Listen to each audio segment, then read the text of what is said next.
Assalamu alaikum arzuyum ikinci karar haqlıq tam pişiriq salonundaki barlıq hanımlar. Bugün ütülen dersimiz duxovka işletmeydiğen to'ng'izilgan şokolad torti hanımlar. Bu şokolad tortimiz getiren materiallar şu özümüz pişirib olgan çay piranigimizden 800 gram çay piranigi ketidi. Onun için 100 gram yağ meğizi ketidi hanımlar. Aldı bilen biz şu çay piranigimizni uşaqdap parçalı olmasa, onun deki yanaq meğzanımı uşaq toğrab, bunu arlaştırıp tayyak qilamiz. Mana qızlar piranigimizden muşunda uşaq tayyak olduk. Uştuq bunu muşuna qo'ldik. Endi 100 gram yağımızı muşu qazonga selib 5 minut qo'rib olmasa, qo'rib bayaqi piranigniki aralashmasini to'piga qo'yib aralashtiramiz. Bunu qo'rib olgandan keyin uşaqdab to'g'rab oldik. Endi bizni bu piranigimizni qo'yib aralashtiramiz. Buni yaxshi aralashtiramiz. Endi biz ikinci qadamda bir quruq qachimizga 150 gram sarmay, yani seriq mayni qo'yib, bunun ustiga 240 gram su qo'ydik hanımlar. 240 gram suni qo'yib bo'lgan keyin buningga bu 60 gram kakaoni, yani kakaofindan 60 gramni qo'ydik.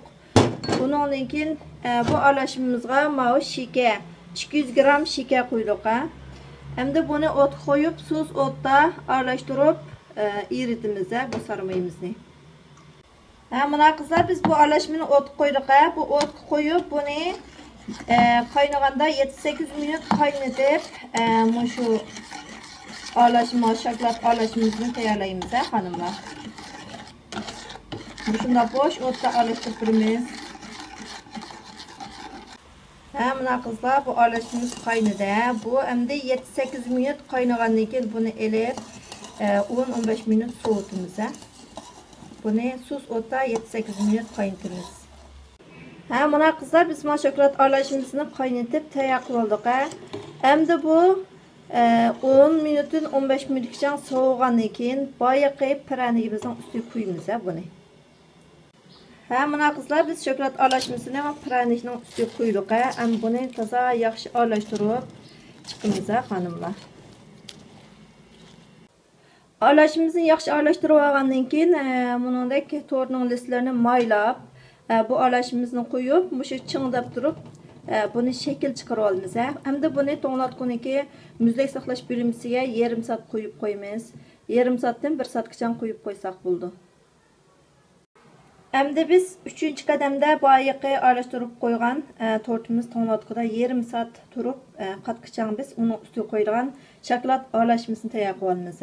Bu shokolad aralashmasini tayyor qilish uchun bizga 120 gram qor shokolad va shundoqla shu o'simlik qaymog'idan 120 gram o'simlik qaymoq ketadi hanımlar. Biz manadek qaymoqni ishlatdik. Endi siz o'zingizga turgan joyda bo'lgan o'simlik qaymog'ini ishlatsangiz bo'ldi.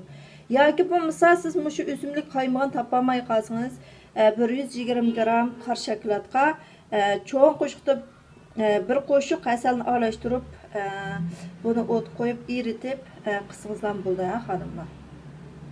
Biz bu shokolad qiyamini hosil qilish uchun 120 gram o'simlik qaymog'ini isitib olamiz. Issiq qiziq holat egilmiz, lekin qaynatmaymiz. Onun keyin qor shokoladimizni uşaq parçalab olamiz. Mana qizlar, biz shokoladni to'g'rab mush holat ekib oldik. Endi biz o'simlik qaymog'imizni o'tga qo'yib, o'ylab chiqqan amallar biz buni elib shokoladimizni qo'ydik. Qo'yib buni aralashtirib 1 minut qo'yib qo'yamiz. 1 minut qo'yib qaytadan aralashtirib buni shokolad qiyam hosil qilamiz. Mana qizlar, biz shunday shokolad qiyam hosil qildik. Buni aralashtirib.